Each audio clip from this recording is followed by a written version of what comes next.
Hola a todos. Este es un 3 a la N porque el doctor Constantino Vila, que tenía que venir, que él fue director regional de salud de Ica, entre el 2015 y 2018, durante mi gestión, ha tenido que atender una cita en el MEF, así me ha dicho.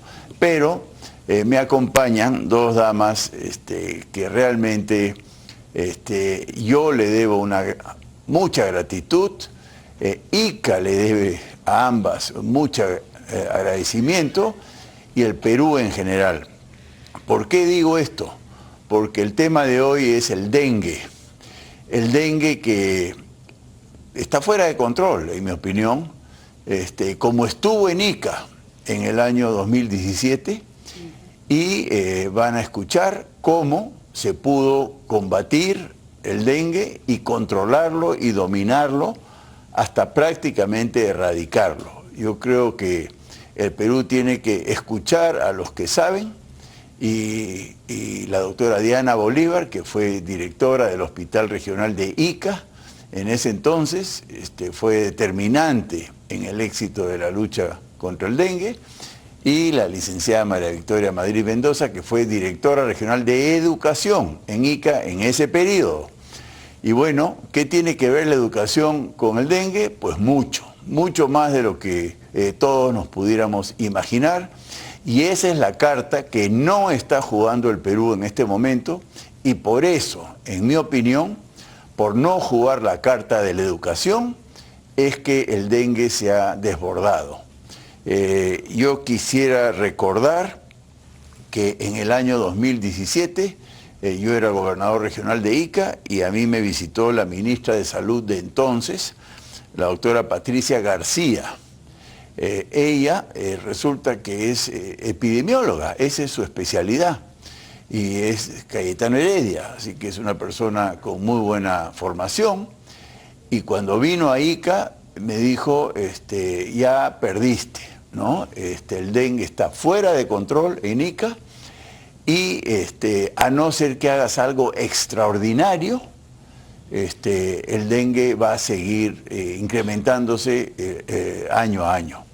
Y bueno, hicimos algo extraordinario y logramos dominar el dengue. Entonces quiero presentar a la doctora Diana Bolívar y le pregunto en la primera ronda cómo abordamos, ¿no?, bajo tu liderazgo, la lucha contra el dengue en Ica, y después le paso la palabra a María Victoria. El tema del dengue es un problema de salud pública, y los problemas de salud pública en salud no se abordan, ni se controlan, ni se detienen solo en el sector salud. Es necesario que eso se entienda. Los problemas de salud pública incluyen principalmente a la comunidad organizada, a todas las otras instancias que tienen que ver con los elementos y los factores que desencadenan o agravan un problema de salud, pero por sobre todo la voluntad política de querer hacer, porque la voluntad política va a tener que convocar y concertar con todos los sectores. Y yo creo que si esto no se aborda en los diferentes problemas de salud pública que tenemos aquí en el país, los resultados son obvios, no resultan, y la población debe de ser involucrada. En ese sentido, cuando nosotros comenzamos a trabajar el tema del dengue en Ica, comenzamos a revisar los antecedentes. Había ya una prevalencia, es decir, un número de casos de dengue que siempre se tenían en Ica, sí, pero había habido una curva de crecimiento inusitada desde el año 2015. En el año 2015 ya habíamos tenido algo de 5.000 casos, en el año 2016 se estaba duplicando y se esperaba mínimo un promedio de 16.000 a 18.000 casos de dengue en Ica. Y estos casos generalmente se presentan en el verano, claro, de tal manera que lo esperado era a partir de enero 2018. En estas circunstancias, hacia mediados de año 2017, se convocó a todas las instancias, ¿no?, en la gobernación, y estuvimos trabajando el tema, revisando datos, y se llegó a un acuerdo. ¿Cuál era este acuerdo? En salud nosotros conocemos cómo tratar, cómo prevenir, cómo disminuir consecuencias, etcétera. Pero no tenemos la experiencia para trabajar directamente con la comunidad en sus palabras, en sus costumbres, y esto sí tiene que ver mucho con educación. Entonces, yo creo que ahí se hizo una muy buena decisión. Salud elaboró el plan para la lucha contra el dengue en Ica, se establecieron las estrategias y principalmente Salud tuvo la responsabilidad de capacitar, de instruir, de enseñar, de generar la información para que ésta llegue al público a través de todos los sectores. Ese es el otro tema importante. Todos los sectores. Participó transportes, agricultura, trabajo, todas las organizaciones. Y hacíamos mesas de trabajo. Y el principal instrumento de este cambio que había que hacer en los estilos de vida y en el conocimiento estaba en educación.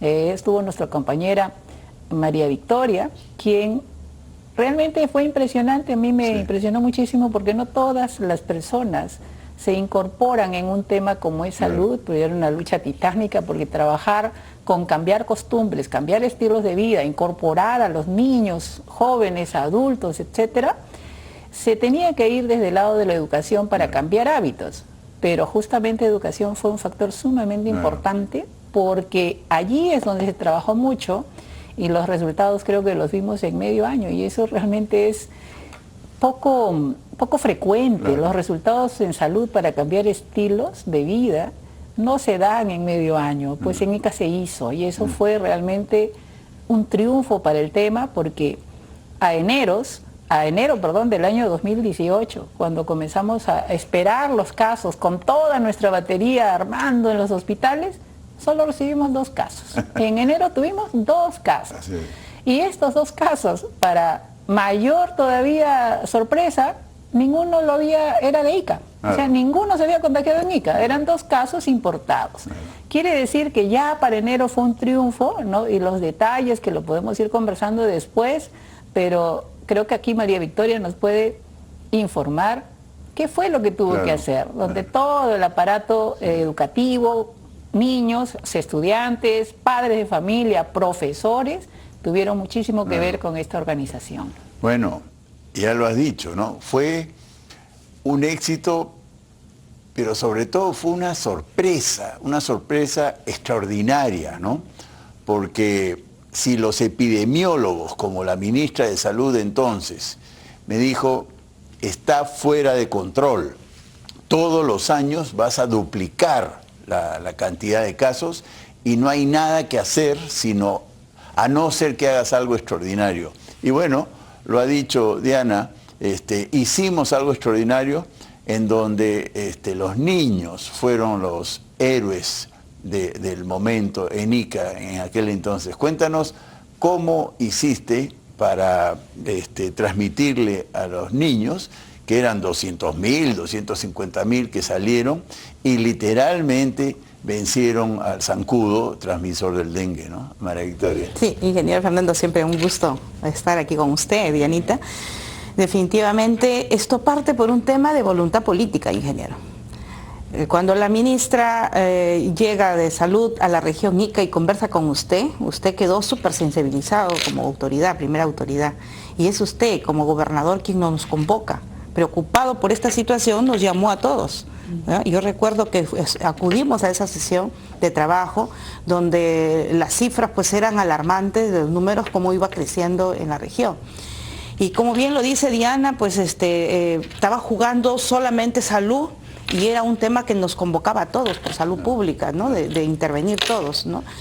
Es ahí donde fue puesto el compromiso, ¿no? La decisión hacia el sector educación. Yo quiero interrumpirte y después, con cargo que sigas. Nosotros asumimos el 2015, recuerden, así ¿no? Es. Y yo iba a las fumigaciones que hacía la Dirección Regional de Salud, 5 de la mañana, ¿no? Y de repente eran unos astronautas, ¿no? Eran unos fumigadores completamente cubiertos, parecían unos astronautas, y tocaban la puerta de las viviendas, todavía no había amanecido, y se le pedía a todos los miembros de la familia que abandonen su hogar y que se queden 2 horas en la calle, literalmente en la calle, y después venía una fumigación que era lo más agresivo del mundo, porque era un insecticida, malatión, para ser más preciso. Malatión nosotros no usamos ni siquiera en el agro por lo tóxico que resulta para los alimentos. Y bueno, yo dije, esto es imposible, porque claro, había una familia consciente y accedía al pedido de salir todos. Pero habían viviendas donde habían adultos mayores, habían enfermos, habían niños recién nacidos, eso no podían salir a la calle 2 horas. Entonces, y después habían casas cerradas, que por algunas circunstancias no estaban los moradores ahí. Entonces me explicaron, si no es el 100%, es lo mismo que nada, porque quedan los zancudos intactos en aquellos sitios donde no se puede fumigar. Entonces yo dije, no funciona. ¿Y qué es lo que está sucediendo hoy día, ¿no? Solo las direcciones regionales de salud están fumigando y por supuesto no están fumigando al 100%. Entonces sigue con lo de los niños, que fue extraordinario. Y ahí es importante articularnos, ¿no? Como lo hemos realizado, tendimos en mesa un trabajo articulado con todos los sectores. Ningún sector se quedó fuera. Todos nos integramos y participamos. ¿Qué podemos hacer desde nuestro sector, ¿no? Entonces diseñamos un plan regional, que justamente buscándolo en los archivos lo hemos encontrado, un plan multisectorial regional donde diseñamos estrategias claras y los indicadores que queríamos alcanzar. O sea, íbamos sobre algo fijo ya, ¿no? Y bueno, el sector educación entró a tallar ahí con toda su población escolar, con todos sus maestros, 220.000 estudiantes aproximadamente al 2017 tenía la región Ica, cerca de 14.000 maestros, ¿no? Y locales escolares, como 3.000 locales escolares, ¿no? En forma general. ¿Qué significaba esto? Era que cada local escolar tenía ya un líder, que es el director de la escuela, pero nunca le tomábamos en cuenta para estos temas. Entonces lo tomamos en cuenta a los especialistas de la UGEL, tomamos en cuenta a la organización pedagógica de cada institución para impartir actividades estratégicas como son proyectos educativos, ¿no? Formar a las brigadas comunales en salud no era solamente un trabajo desde nosotros de educación. Primero era seleccionarlo, pero luego era articularnos con salud para que salud nos los capacite, porque los conocimientos los tenía salud. Él sabía cómo llegar a identificar el zancudo, ver cómo hacerte la reproducción. Entonces todo ese conocimiento lo tenía salud, lo tenía agricultura y nos lo pasaron a nosotros, ¿no? Entonces formamos a todos nuestros maestros en todo un tema de capacitarlos en el manejo de este conocimiento y cómo transferirlo organizando a los estudiantes de todos los niveles y modalidades. Quiero decir que también participaron en educación superior, que siempre se quedaban a un lado, ¿no? Siempre se integraba educación básica y educación superior técnico-productiva, se quedaban mirando. Ahora no, todos participaban, ¿no? Los padres de familia juegan un rol importante en el sector, en la educación. Entonces también integramos a las escuelas de padres y familias prósperas, capacitaciones en las plazas de armas. Salió la brigada casa por casa, porque además el proyecto educativo tenía un diseño de tal manera que el alumno lo que recibía en el colegio lo iba y lo aplicaba en casa. Hacía que sus padres, su familia, ayuden a identificar dónde estaba el vector, cómo se propagaba, ¿no? Entonces, nos enseñaron los médicos expertos que se propagaban en cilindros o en ollas con agua limpia, estancada, ¿no? Y que había que taparla. Que también había que subir a los techos de las casas porque podrían haber tapitas boca arriba, había que voltearlas, los floreros había que cambiarlos por... Toda una limpieza, toda una campaña de limpieza en casa y en la escuela, ¿no? Pero además también era una campaña de difusión de comunicacional que cogimos de manera agresiva, con cánticos, con polos que los niños mismos los pintaban. Todos conocían los detalles del zancudo, ¿no? El ¿no? lava, lava, tapa, tapa.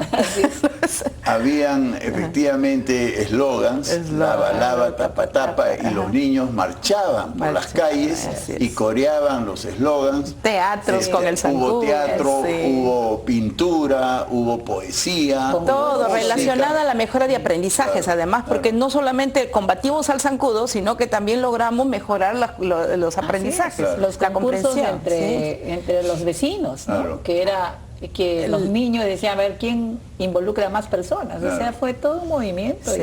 inclusive con las otras direcciones, ¿no? Por ejemplo, recuerdo que Roxana en transporte, las personas mientras estaban esperando por los brevetes, ella iba instruyendo sobre el tema, ¿no? Sí. En todas Viajando las áreas. también se Sí. ponían así sus eslogans. Fue un movimiento, creo, sumamente importante, donde el movimiento de la comunidad, creo que pocas veces se vio como en aquel momento que todos estábamos entusiasmados con ese tema. Y mover a los gobiernos locales, que Sí. no solamente era que los sectores se movían, sino que además también involucrábamos al gobierno Sí. local, Claro. al municipio distrital, al provincial, y todos ellos Los entraban, alcaldes o sea, trabajando. desde el sector educación muchas veces nosotros íbamos y los sacábamos a ellos a que participen en las capacitaciones. Porque bien lo dijo usted, ¿no? Las fumigaciones no funcionan al 100%, ¿no? El menor, el estudiante de cualquier nivel y modalidad tiene el ingreso a su familia, al hogar, ¿ya? Y es él el mejor capacitador.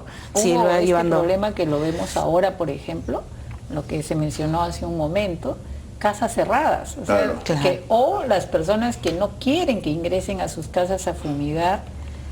Y es una parte, ¿no? Porque hay que atacar al vector desde que está como huevo, como larva y como adulto. Y eso, por ejemplo, para mí siempre fue bastante sorprendente que los niños supieran reconocer esto, ¿no? Las 3 estadios tan importantes. Claro. Ahora, ¿por qué fue flor de un día? ¿No? ¿Por qué no logro entender? Y yo lo que quiero es que nuestros televidentes vean, ¿no? Y seguramente no estaban al tanto que sí se puede combatir el dengue, ¿no? Y sí se puede eliminar el dengue, ¿no? En ICA lo eliminamos, pero totalmente, como dice Diana, en el 2018, después de la super actuación de estos cientos de miles de soldaditos escolares, así le llamaba yo, más toda la comunidad iqueña, desapareció el dengue. Y se al mantuvo extremo, todo el 18. Todo el 2018 se mantuvo y no tuvimos y no casos. tuvimos dengue. Entonces sí se puede. Entonces lo que yo quiero que se sepa es que el procedimiento existe, ¿no? Se llama participación ciudadana, pero por supuesto con capacitación de los expertos de salud, pero la participación de los escolares es determinante, ¿no? Porque 250.000 soldaditos, bueno, pues ahí está la clave, ¿no? La clave. Nosotros con mucha preocupación lo vimos a lo largo del año porque ese era un año electoral, ¿no? Se terminaba el gobierno del ingeniero Sillonis y se preparaban los nuevos candidatos, ¿no? Y para nosotros prácticamente creo que hasta el mes de noviembre más o menos se trabajó bastante, pero luego comenzamos a tener la intromisión de los futuros gobernantes y no entraban para conocer, para sumarse, ¿no? Entraban para tratar de quitar todo lo avanzado con lo que escuchamos siempre, ¿no? Alguien viene y quiere descubrir la pólvora y quiere cambiar a todos. Y de hecho los trabajos no se continúan. Y este fue lo que pasó con el dengue. En el año 2019 algo se arrastró del 18, pero el año 2020 se explotó desbordó. de nuevo. Se desbordó. Vamos a hacer un corte y seguimos con lo que pasó, con lo que pasó después.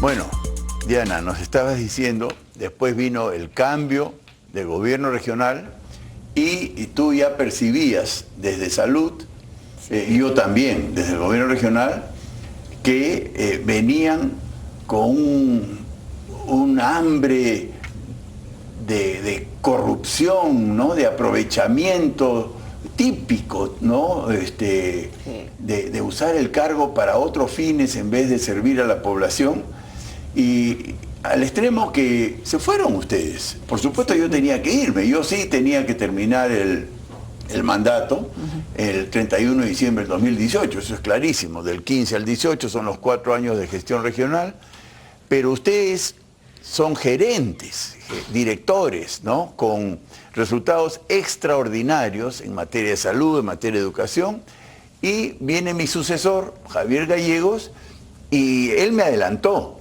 se van todos, eso sí me dijo Gallegos, y yo no entendía, ¿no? ¿Qué tipo de gestión política es esta, donde, por supuesto, habré cometido muchos errores? Bueno, pues que no siga con aquellos espacios donde podamos haber tenido errores, pero en el dengue, en educación, en agricultura, en transporte, que habíamos tenido éxitos tan extraordinarios, se van todos, ¿no? Y eso pasó. Y Ica hoy día es una de las regiones más infestadas de dengue, después de haberlo dejado absolutamente limpio, ¿no? Sí, para nosotros fue una preocupación. Habíamos trabajado también en el tema de dengue y seguían otros temas, ¿no? En el tema salud, por ejemplo, recordamos que se trabajó el plan Cero Colas y de la noche a la mañana no habían colas en Ica, ¿no? El hospital regional, recuerdo que tenía siempre un promedio de 800 personas haciendo cola desde las 7 de la noche del día anterior, claro, prestándose a muchas situaciones, pues, de corrupción, ¿no? De venta de tickets, venta de cupos, etcétera. Se trabajó mucho ahí. Y para este tema de seguir en el tema de manejar la salud, dar mejores beneficios a la población, nos comenzó a preocupar el cambio de gobierno. Dicho sea de paso, recordamos que nosotros llegamos a Ica no con toda la voluntad de trabajo y constituimos un buen grupo de gerentes públicos de servir. Claro. Pero hacia noviembre, hacia diciembre comenzamos a recibir más bien un maltrato, del 18, muchas situaciones del 2018. Que es el último año de nuestra gestión. Así es. Y de modo que también para que uno pueda hacer gestión, como ya también lo mencionó María Victoria, si no hay una voluntad política, si no existe realmente y se tiene claro qué se quiere hacer y no se está pensando primero en los amigos, pues obviamente los resultados no van a ser los mejores. Así es que prácticamente nosotros conversamos con usted en su momento y dijimos, no podemos continuar. Ya venían una serie de hechos que nos hacían temer que lo que se pretendía era más bien, pues, poblar a todas las áreas de salud con personas que no reunían los perfiles técnicos. Y tuvimos que dejar, con mucha pena, ¿no? Hasta el 31 de diciembre fue la fecha también en la que nosotros presentamos y pusimos nuestros cargos a disposición y nos fuimos. Y lamentablemente, solamente en el año 19 ya comenzamos a ver que todos los alcances que habíamos logrado se quedaron afuera, ¿no? Nuestro tema Plan Cero Colas se deshizo. Apenas ingresaron, retiraron el sistema de gestión, ¿no?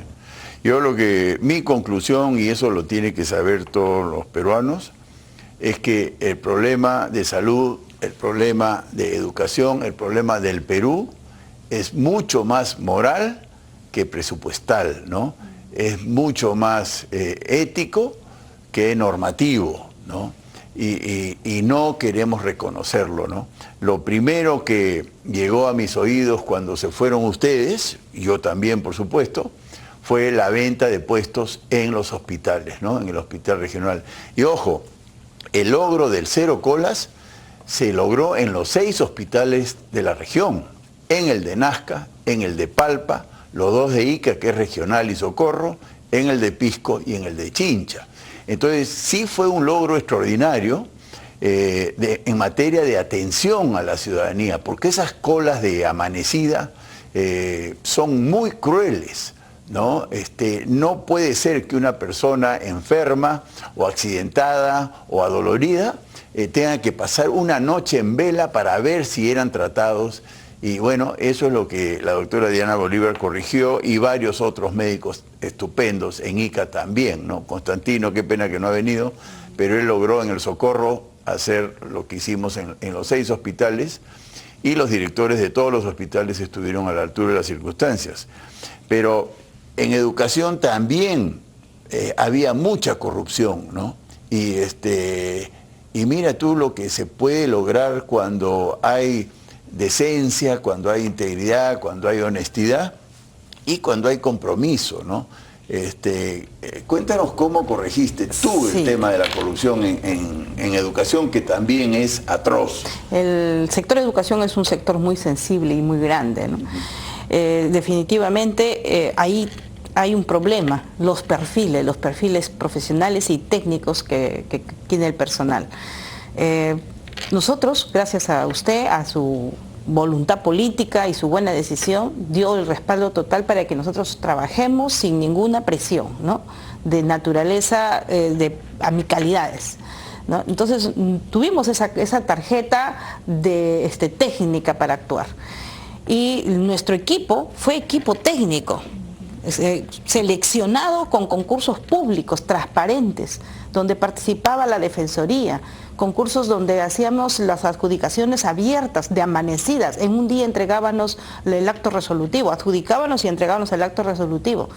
Ingresaba la prensa, llamábamos al Ministerio Público para que esté presente y dé fe de lo que estábamos haciendo. Ese tipo de trabajos, ese tipo de garantizar que los puestos sean cubiertos por profesionales idóneos, ha sido también gran parte de lo que se ha logrado, ¿no? De esta lucha contra el dengue, que fue exitosa en la región Ica. Claro. Porque había gente comprometida, gente que conocía, nada más que le daba los lineamientos que tenían que hacer y avanzábamos. Trabajábamos las directivas, por ejemplo, ¿no? Directivas, planes a nivel de institución educativa, planes a nivel de UGEL, a nivel regional, que era precisamente para garantizar todos nuestros indicadores, ¿no? Las estrategias. Cuando nosotros salimos, ya vino la nueva gestión, quiso entrar con todo su equipo, sin mayor selección, ingresaron y todos los técnicos profesionales que teníamos en la gestión 2018, todos fuimos retirados, ¿no? Así, en una.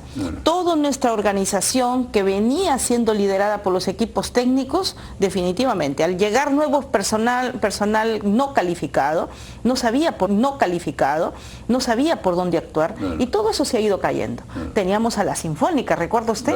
Es un proyecto importantísimo que se trabajó, el tema de valores, el tema de cómo ajustar esas brechas que había entre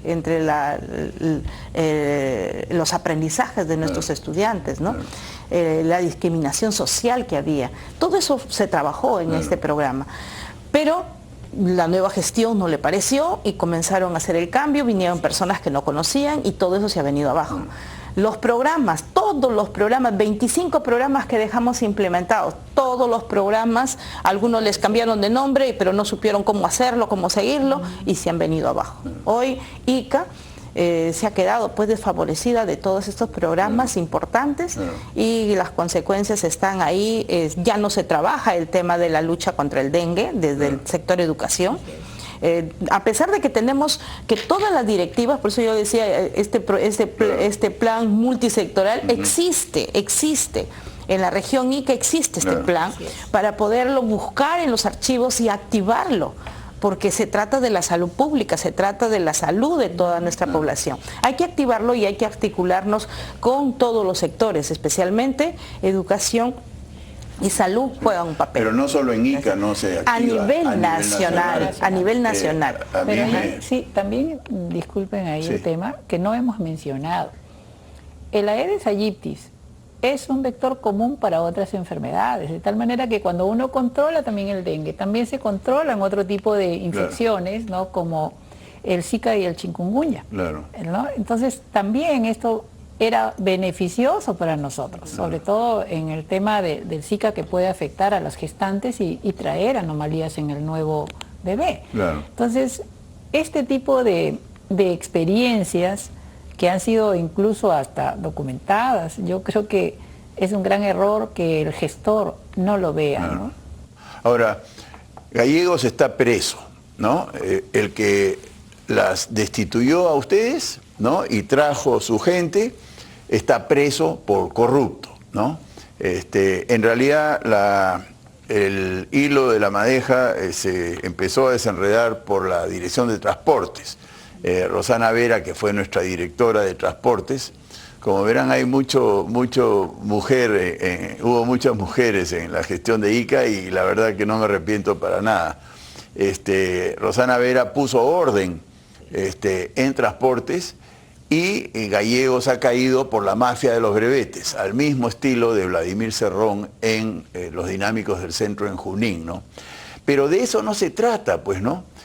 De lo que se trata es de la salud de la población y el hecho de que esté preso, lo lamento sinceramente por él, pero tiene que estar preso, ¿no? Porque realmente hizo barbaridades con el tema de la venta de puestos y toda la corrupción que ha salido a la luz.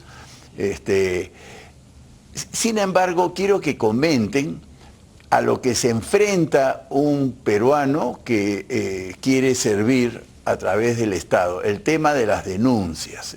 Yo fui denunciado 60 veces, ¿no? Por corrupción, por colusión, por abuso de autoridad. ¿Y quién me denuncia? Precisamente los sancionados, ¿no? Médicos que abandonaban los hospitales, maestros que fueron sancionados por la Dirección Regional de Educación, por supuesto la mafia de los brevetes, expertos en denunciar a quienes sancionamos. Entonces, veníamos en el carro de Ana, cómo las denuncias no significan nada. Es más, dependiendo de quién denuncia a quién, puede ser una especie de reconocimiento al buen trabajo que uno ha hecho, ¿no? Sí, yo creo que ha evolucionado el tema también, ¿no? Antes, de repente hace años atrás, uno decía, bueno, una denuncia sí, pues uno le prestaba cierta atención, pero hoy día la población instrumentaliza la justicia y denuncia por doquier, ¿no? Si algo no le pareció, si quiere truncar, obstruir, generar un mal ambiente o generar ideas equivocadas sobre alguna persona o institución, lo hace. Claro. Pero a mí me preocupa siempre la permisividad del propio Ministerio Público y Poder Judicial, ¿no? Dicen, pero no se preocupen, porque las denuncias, pues cuando no hay nada va a quedar en nada, sí, pero existe una sanción social. Claro. Hay mucha gente que todavía asocia una denuncia con una situación que podría ser malo para la persona. Entonces, eso de que se diga, no, pues se va a quedar en nada, sí, pero pasa un periodo en el cual las personas que no estamos acostumbradas a este tipo de cosas, ¿no? También puede disminuir el ímpetu y la voluntad de trabajo, que es lo que pasa, ¿no? Y lo decía porque en Ica también, yo recuerdo que cuando llegamos al hospital, los médicos se escapaban, no atendían, se iban a sus clínicas.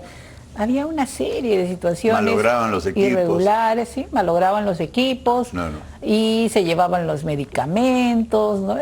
Una serie de situaciones que comenzamos a corregir. Sí. Y solamente se corregía aplicando la norma. Si la persona tenía que trabajar 6 horas, pues tenía que trabajar 6 horas.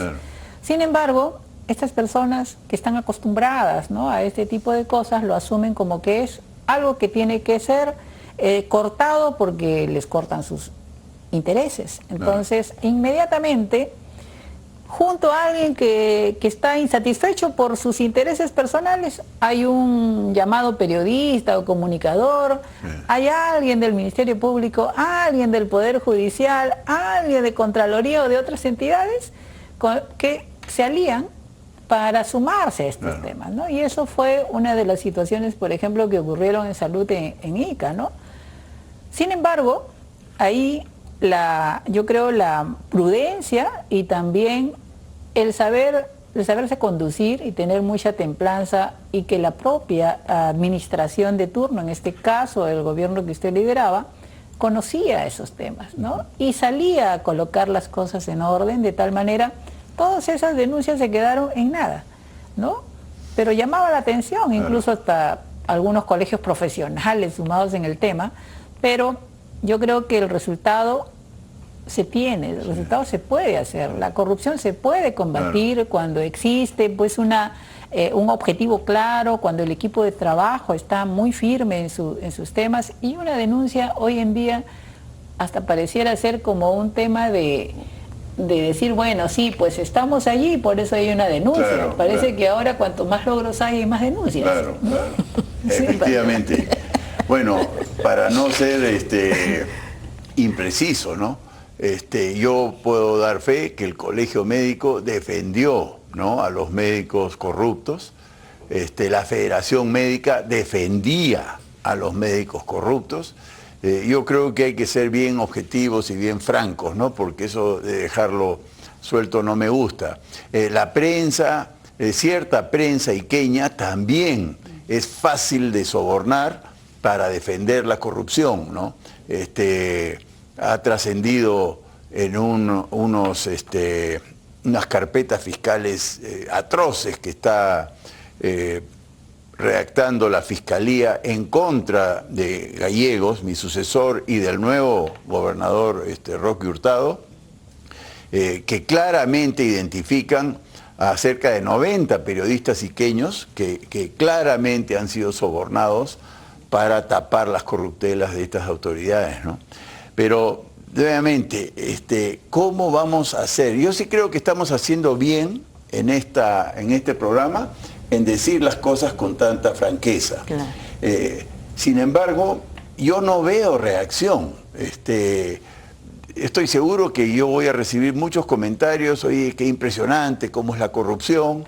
Pero eso se sabe, eso lo saben los ministros, los jueces, los fiscales, los presidentes del país, lo saben los congresistas, pero no hay respuesta. Esa es mi frustración ya como ciudadano peruano. ¿Cómo lograr eso, María Victoria? Todavía falta ir afianzando un poco más el tema de conciencia, ¿no?, de valores, ciudadanía, construir ciudadanía. Las denuncias son, pues, en el sector público, quienes hacemos labor, nos llueven, claro, nos llueven. En el sector educación, la norma ha sido hecha como para que denuncien al director regional. Claro. Entonces, ¿no? primera conclusión, sí, ¿ya? No nos juzguen a las personas por el hecho de tener denuncias, ¿ya? Sí. Porque no indican nada. Mira, eso es lo que yo quiero. Un ejemplo que se chiquito, sepa. por ejemplo, es el 30% de preparación de clase, que ahora ya hay un proceso de evitar ir a la vía judicial, ¿no? Pero eso todavía está, que hay que implementar la parte administrativa. Bueno, esta situación del derecho, de reclamar el derecho del 30% vía judicial, obligado tienen que denunciar al director regional de educación o al director de la UGEL. Es obligado.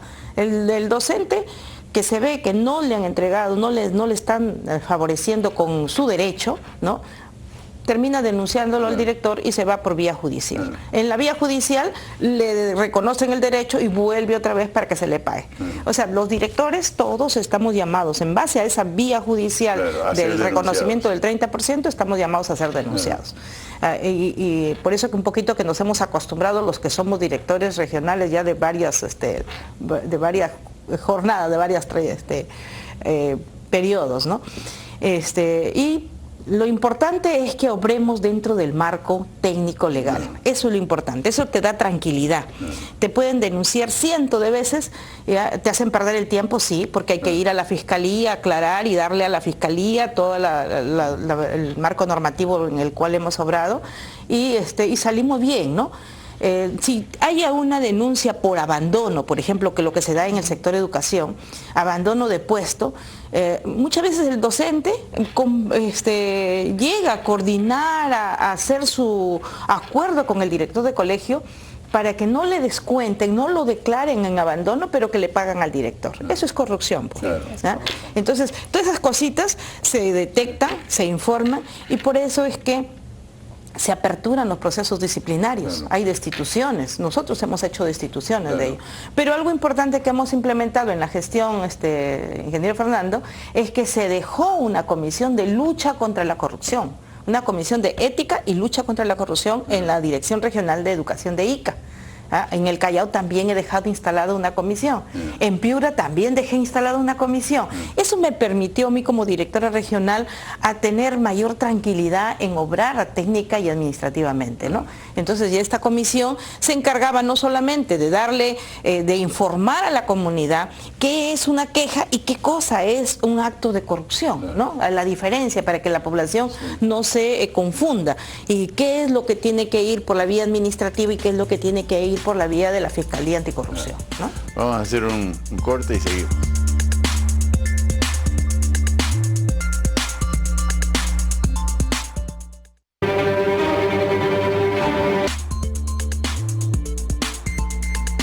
Bueno, estamos hablando de corrupción, que para mí es la madre del cordero, y es inevitable, como estamos conversando, no recibir denuncias cuando uno combate la corrupción, ¿no? Es materialmente imposible porque los corruptos denuncian a los justicieros, digamos así.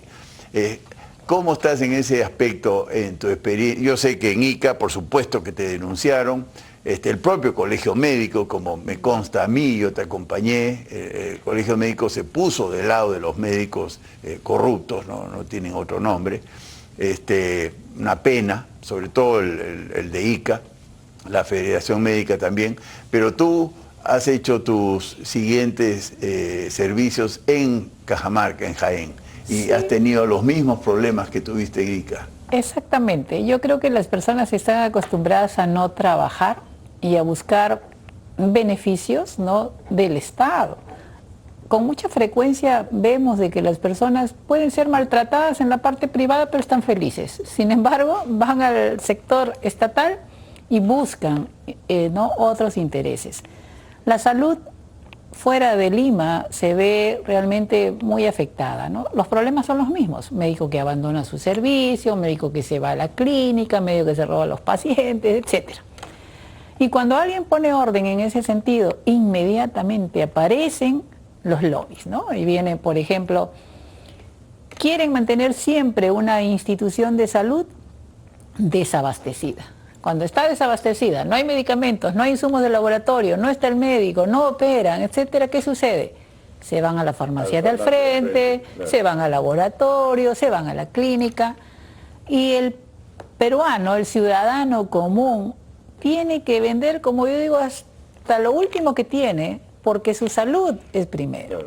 Y eso no lo vemos. Existe tal indolencia en las personas que hacen esto, que ya ni siquiera piensan en lo mal que hacen sentir al ciudadano. Y el ciudadano, obviamente, ¿cómo responde? Resignado, ¿no? Y es lo que vemos, en Ica, por ejemplo, yo le mencionaba a usted, ¿no? Yo no sé qué pasa con la población. La población no reclama, ya está resignada a que todo va a ser malo.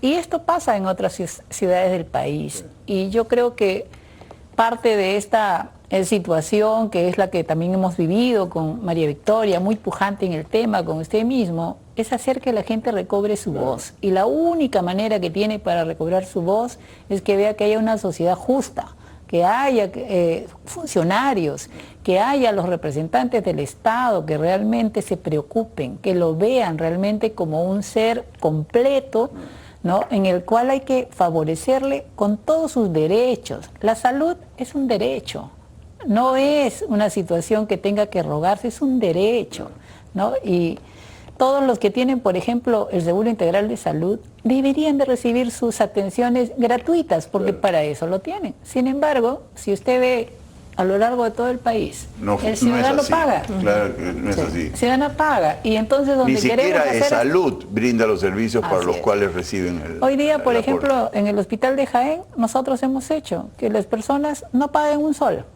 Y si algo falta, se le reembolsa. Antes, yo cuando llegué, no tenían medicamentos, si tenían que hospitalizarse, tenían que llevar su comida, porque no les daban comida, no tenían sábanas, no tenían nada. Hoy lo tienen. Se puede hacer, como digo, porque así como la experiencia en Ica, teniendo la voluntad política, teniendo la honradez y la transparencia, gestionando bien, el poco dinero que se tiene, que siempre se dice que porque no se tiene, hay una mala atención, yo creo que no es así. Yo creo que si se gestiona con transparencia, si se gestiona y se tiene sistemas como hoy se tienen, de gestión transparentes, que donde uno pueda ver cómo se va desde que ingresa hasta que sale, sería mucho mejor. Pero nadie quiere un sistema informático. Bueno, por eso, cambiando un poco de tema, pero yendo al fondo, yo estoy con la cantaleta de despolitizar los servicios públicos especializados. Salud es un servicio público especializado y más aún educación. Un político no necesariamente tiene por qué saber ni de salud ni de educación. Puede ser uno un ingeniero, como me tocó a mí. Entonces, tenemos que cambiar la estructura del Estado. No podemos depender, aunque parezca radical y revolucionario, de un Ministerio de Salud cuyos ministros pueden ser cualquier cosa, como acabamos de vivir, y lo mismo en educación. La política puede poner en el ministerio a cualquier persona absolutamente no idónea, por decir algo bueno. Pueden poner a un corrupto, un ladrón, un terrorista, ¿no? Entonces, yo soy de la idea de instituciones autónomas, que no dependan de los políticos, sino tipo Banco Central de Reserva, que en salud se forme un equipo por concurso de méritos y no lo puede tocar un ministro de salud y menos un congresista que viene con su sobrina, con su enamorada a pedir un favor, y lo mismo en educación. ¿Ustedes no le han dado vueltas a esa idea? Bueno, teníamos nosotros desde el sector educación la esperanza que el Consejo Nacional de la Educación haga esa función, esa propuesta de garantizar que el sector educación no se politice. Pero al parecer... Es súper politizado el sector total, educativo, es súper politizado. Entonces se le escapó de la mano al Consejo, es que el Consejo también está politizado. Entonces, yo, desde mi experiencia, yo veo otra manera de cómo ir logrando que las acciones vayan siendo más técnicas y tengan mayor fiscalización, es empoderando a la comunidad. Empoderando a la comunidad, empoderando a los padres de familia. Los padres de familia muchas veces están fuera del sector de las escuelas, ¿no? Y no lo dejan ingresar, no lo dejan integrar a la comunidad. Pero si hubieran estado empoderados, le hubieran dicho a Gallegos, no, Gallegos, claro, se queda Mara Victoria y se queda la doctora Diana Bolívar, ¿no? Eso hubiera sucedido. Falta, es un proceso, falta todavía, recuerde que hay un periodo en el que las escuelas pues era tierra de nadie. Claro. El director hace y deshace lo que se le viene en gana. Hay muchos directores que falta sensibilizarles, falta aplicar el marco normativo para que puedan caminar en ese marco, organizando bien a la institución educativa, que su escuela tenga un consejo educativo institucional debidamente elegido en el marco de la norma. ¿Qué significa debidamente elegido? Que el padre que representa al consejo educativo institucional sea elegido por los padres de familia y no que sea elegido a dedo por el director, que yo busco a mi amigo, a mi amiga para que después me firme lo que yo quiero y tengo ahí un veedor que es padre de familia. Entonces esas cosas, eso debemos de descartar. Entonces un padre de familia que sea debidamente elegido por los padres de familia a través de la Asamblea General de Padres de Familia, a través de una APAFA. Las APAFAs están en un marco legal y deben de ser institucionalizadas en cada escuela, formadas en cada escuela y darles la valía de participación en el proceso educativo de sus hijos. Yo creo que esa es la forma también de decirle a un gobernante alto: aquí hay un proceso que debe de cumplirse y necesitamos un docente debidamente seleccionado técnicamente de acuerdo a las normas. Hay una directiva que indica cómo se contrata y cómo tiene que adjudicarse y qué requisitos debe de cumplir. Adicionalmente, ahí es muy importante de lo que dices, que tengamos sistemas de gestión que permitan que la población pueda acceder a la información.